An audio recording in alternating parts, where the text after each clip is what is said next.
ça ne sent pas bon. Ça ne sent pas du tout bon. Et ça, la classe politique béninoise devait s'en rendre compte. Car s'il y a de la fumée, c'est qu'il y a eu du feu.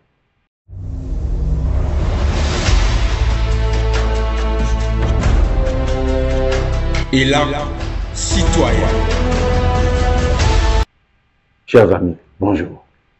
Je voudrais déjà commencer par vous dire bonne fête nationale. Moi, je ne parle pas de fête de l'indépendance.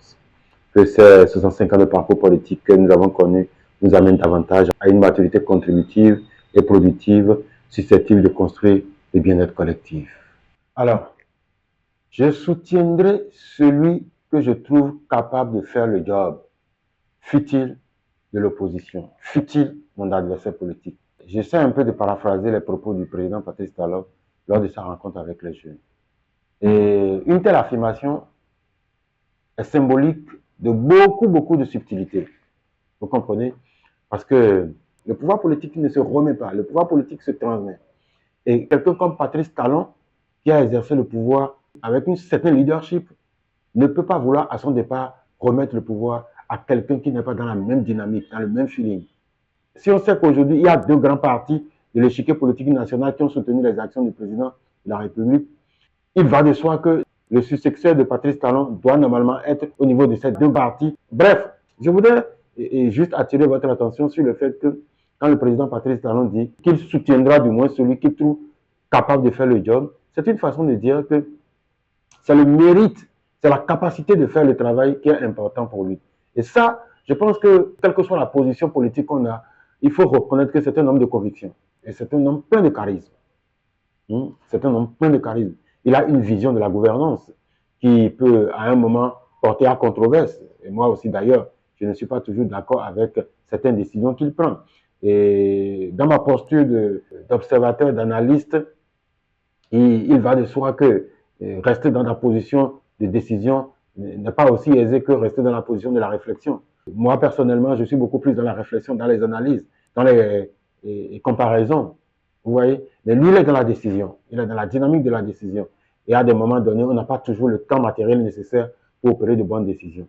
Je pense que ce qui est important, c'est qu'à la fin de son mandat, que le président, effectivement, en ayant une rencontre avec la jeunesse, qu'il puisse effectivement dire ce qu'il a pu faire de bien et ce qu'il regrette, ce qu'il pense n'avoir pas été en mesure de faire. Et je pense qu'il a eu à dire.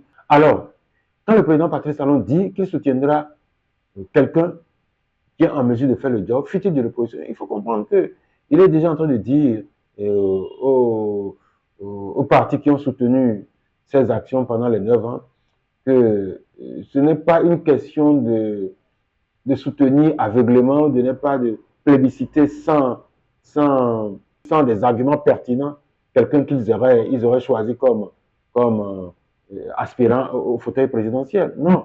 Et je pense que sur cette affirmation, le président Patrice Talon a pleinement raison. Parce que le pouvoir politique, en fait, ne se remet pas. Le pouvoir politique se transmet. Et quand je parle de transmission, je parle alors d'un certain nombre de réalités qui sont sous-jacentes à la transmission du pouvoir. On transmet le pouvoir. Pourquoi? Parce que dans la transmission, il y a un certain nombre de valeurs, il y a un certain nombre de réalités qu'on apporte à celui qui prend le pouvoir. Et c'est pourquoi je parle de transmission du pouvoir et non remettre le pouvoir. Remettre le pouvoir veut dire remettre le contenant. Vous voyez, remettre le pouvoir veut dire remettre le contenant. Or, transmettre le pouvoir veut dire remettre et le contenant et le contenu. Et je pense qu'aujourd'hui, le président Patrice Talon est riche d'un contenu de gouvernance. Quelles que soient les opinions diverses qu'on puisse avoir sur sa gouvernance, Patrice Talon est riche d'un modèle de gouvernance. Vous voyez, et donc en voulant passer la main, il faut qu'il transmette ce modèle de gouvernance. Donc il ne peut le remettre qu'à quelqu'un qui a été à son école. Je ne vois pas dans l'opposition quelqu'un qui soit véritablement allé à son école, puisque déjà, dans la brève discussion qu'il a eue avec Guy Mitopé, on a remarqué que les deux sont dans des postures idéologiques différentes, mais bon, même si au fond ils se rejoignent parce que le président Patrice Talon, lui, il est capitaliste, et Guy Mitopé, lui, il est un socialiste. Mais bon, qu'est-ce que le socialisme? Est-ce que c'est le socialisme pur? Et quand on parle du président Patrice Talon, est-ce que c'est le capitalisme pur? Vous voyez, dans l'entendement du président Patrice Talon, il fait du socio-capitalisme parce que certaines actions qui n'ont pas une connotation socialiste directe ont quand même une finalité socialiste. Vous voyez, il a donné des exemples, je ne vais pas revenir sur ces exemples-là. Donc, d'une manière ou d'une autre, le président Patrice Talon se revendique quand même d'un socialisme, mais d'un socialisme objectif, d'un socialisme de développement. Et sur ce plan, je le rejoins, parce que je pense que le socialisme ne doit pas être perçu comme la distribution gratuite, sans effort, des ressources nationales à des individus, à un groupuscule d'individus, fut-il pauvre, miséreux ou pas. Non, l'État doit effectivement une redistribution équitable de la richesse nationale pour que ceux qui effectivement sont dans l'extrême pauvreté et consorts puissent en bénéficier, mais en même temps travailler à y sortir. Ouais, je pense que c'est ça le rôle de l'État. Travailler à ce que les extrêmes pauvres puissent avoir de la dignité dans l'effort qu'ils fournissent dans la construction de la nation. Il ne s'agit pas de les considérer comme des extrêmes pauvres et de les mettre dans un assistanat éternel, dans un assistanat permanent. Non, c'est pas ça. L'État doit faire en sorte que chaque citoyen, quelle que soit sa position, surtout s'il est dans une position de nécessité, de besoin, que l'État puisse faire en sorte qu'il ait les moyens nécessaires de pouvoir sortir de cette situation dans l'effort, dans le travail que lui-même il accomplit pour son bien-être et pour le bien-être de la communauté. Donc, sur ce plan, je pense quand même que, de façon globale, le président a eu un exercice assez honorable face à la jeunesse. Même si sur certains aspects, moi, je pose toujours la problématique des investissements, parce que moi, je dis l'appréciation d'une gouvernance, pour moi, est liée au type d'investissement qui ont été faits. Nous avons deux types d'investissements. Nous avons l'investissement productif et nous avons l'investissement non productif. Même si tout investissement, d'une manière ou d'une autre, peut avoir un caractère productif, mais je parle d'investissement productif direct et d'investissement productif indirect et d'investissement non productif. Et quand je parle de productif, je parle de bénéfices matériels qu'on peut tirer. Quand vous prenez par exemple une route qui est construite en zone urbaine, cette route n'est pas dotée de postes de péage. Et donc, il n'y a pas un retour automatique suite à l'utilisation de cette route-là. Bon, c'est dans les voies rurales que nous avons souvent des péages qui permettent de rentabiliser l'investissement de construction de la route. Mais dans les zones urbaines, par exemple, nous n'avons pas de péage. Et donc, la construction de la route, certes, va influencer un certain nombre d'activités qui vont forcément faire croître leur chiffre d'affaires, tout ça. Ça, c'est les incidences indirectes de cet investissement qui est par essence un investissement non productif, de cet investissement qui est par essence un investissement non productif.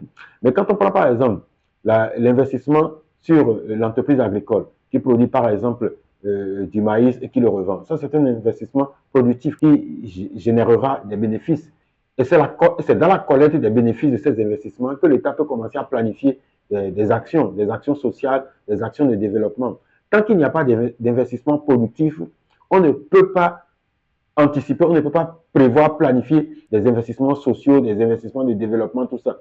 Donc, moi, je me pose toujours la question, pour ce qui a été engrangé comme ressources, et autant par la fiscalité que par les prêts extérieurs et consorts, mais combien sont passés dans un investissement productif? Il faut déjà pouvoir le savoir pour apprécier raisonnablement et de façon objective la qualité de la gouvernance du président Patrice Talon. Bon, maintenant, si on s'en tient à ce qu'on voit, on sait quand même qu'il y a eu beaucoup d'investissements dans le pays et que le mandat, quoi qu'on dise, aurait été un mandat de qualité. Vous voyez, il y a des aspects sur lesquels nous devons travailler. Chacun de nous doit travailler pour l'améliorer dans l'avenir. Chacun de nous doit faire en sorte que les prochaines gouvernances soient des gouvernances qui sortent à notre convenance, que ce soit des gouvernances qui respectent les desiderata de la population, qui intègrent le bien de la population dans ces objectifs de gouvernance. Et je pense que c'est ça que nous devons voir. Par ailleurs, la jeunesse qui était là ce jour-là, je me demande, est-ce que cette jeunesse-là est-elle consciente des défis à relever, des défis en perspective? Parce que j'ai vu une jeunesse, effectivement, c'est des gens de tous bords, hein, toutes tendances confondues, influenceurs, acteurs politiques, opérateurs économiques, tout ça, ils étaient tous représentés.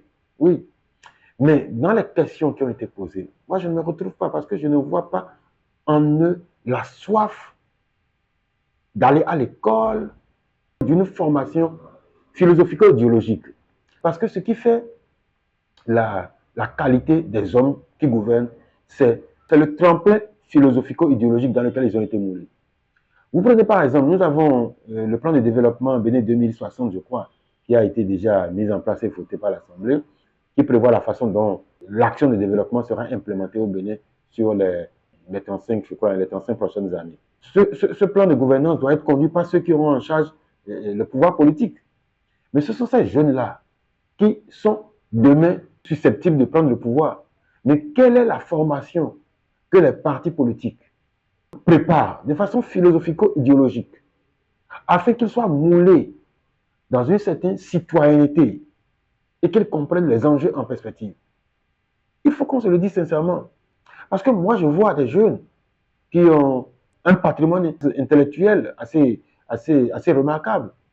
Mais les ressources intellectuelles seules ne suffisent pas pour une bonne gouvernance. Il faut une base idéologique. Il faut une philosophie de gouvernance. Et c'est très, très important. Et c'est sur ça que moi, j'attire l'attention de la classe politique. Cette jeunesse-là que le président a racontée, qui est une jeunesse disponible. Moi, j'ai trouvé cette disponibilité. J'ai trouvé cette jeunesse assez dynamique. J'ai trouvé cette jeunesse imbue d'une dignité. C'est très bien. Parce que la dignité est très importante pour pouvoir construire une réputation. Cette jeunesse, elle est dans cette dignité. Mais alors, quelle est la formation? Quel est le tremplin philosophique ou idéologique dans lequel on a moulé cette jeunesse pour qu'elle soit capable de mener à bon terme le plan de développement Bénin à la FIA 2700? Je crois que c'est ça. J'aurai le temps de m'approprier du document et d'en savoir plus. Donc, je voudrais exhorter la classe politique à prendre conscience de ça et à utiliser le petit temps qui nous reste pour pouvoir former véritablement cette jeunesse et qu'elle soit véritablement moulée dans ce tremplin philosophique et idéologique afin de pouvoir être prêt à assumer le pouvoir politique à l'avenir. Maintenant, quand on a fini d'écouter un peu, le président Patrice Talon dans son échange avec la jeunesse, ça pose un problème. Le problème de nos standards de gouvernance. Et j'ai toujours dit que une bonne gouvernance est d'essence participative.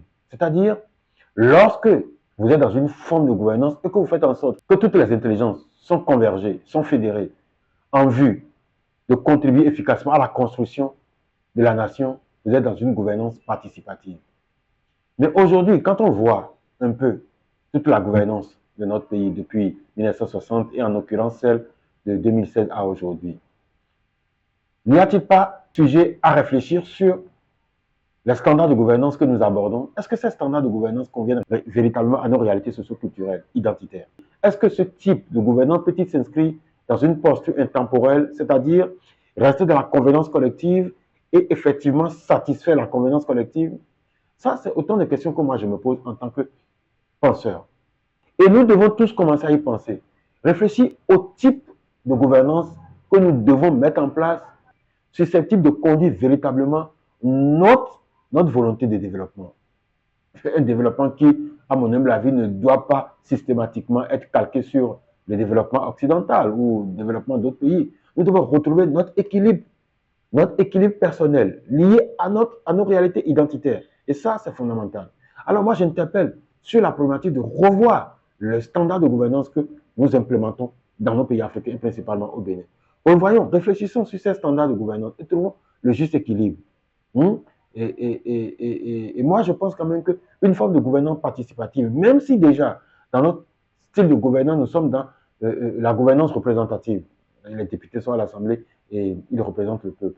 Oui, la gouvernance représentative n'exclut pas qu'il y ait en place un mécanisme participatif du peuple. Le peuple qui interagit directement avec l'exécutif d'une manière beaucoup plus relationnelle afin de pouvoir contribuer à la discussion publique. Et ça, c'est très important. Et c'est pourquoi, d'ailleurs, l'initiative Sénat des Immortels est dans cette posture d'encourager la discussion publique. La discussion publique vue comme croisement des intelligences, comme convergence des intelligences. Et parce que quand les intelligences convergent, il y a forcément un bénéfice qu'on y tire. Vous voyez, c'est pourquoi le Sénat des Immortels a vraiment cette ambition de faire en sorte que l'intelligence individuelle soit mise à contribution dans une stratégie de discussion, que l'intelligence individuelle soit mise à contribution à travers un échange réciproque afin de pouvoir y déduire des réflexions pertinentes, objectives, susceptibles d'inspirer l'initiative publique. Donc, je pense qu'il est essentiel que nous revoyions nos standards de gouvernance, que nous faisons en sorte désormais que la gouvernance soit d'essence participative pour qu'elle puisse être véritablement productive et répondre à nos convenances collectives. Chers amis, je voudrais sur ce pas vous dire merci et remercier tous ceux qui nous ont soutenus pour la journée de vulgarisation du Sénat des Immortels qui a eu lieu le samedi 26 juillet passé à la faculté des sciences de la santé de Cotonou. C'était une occasion de profonds échanges et de profonds partages. Et merci beaucoup pour le soutien. Merci de continuer toujours à nous soutenir et à nous aider à œuvrer véritablement pour le bien-être de nous tous. Et merci et à la prochaine.